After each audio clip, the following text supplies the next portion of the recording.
স্বপ্ন বাস্তবায়িত হবে এবং তারা সেই স্বপ্নের দিকেই এগিয়ে যাবেন।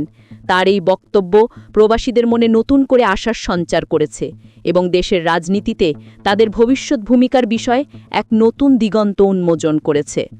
আমেরিকা সফর শেষে তিনি যুক্তরাজ্য এবং তুরস্ক সফর করেন। তুরস্ক থেকে তিনি আজ এখানে এসেছেন। সেখানেও সরকারি বেসরকারি বিভিন্ন পর্যায়ে তার অত্যন্ত গুরুত্বপূর্ণ মিটিং হয়েছে বলে তিনি জানান।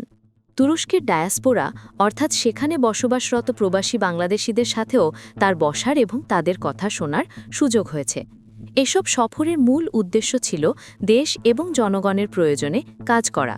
তিনি দৃঢ়তার সাথে উল্লেখ করেন যে তিনি নিজের কোনো ব্যক্তিগত প্রয়োজনে দেশ থেকে বের হননি, বরং দেশ এবং জনগণের স্বার্থকে সামনে রেখেই তিনি প্রতিটি পদক্ষেপ নিয়েছেন।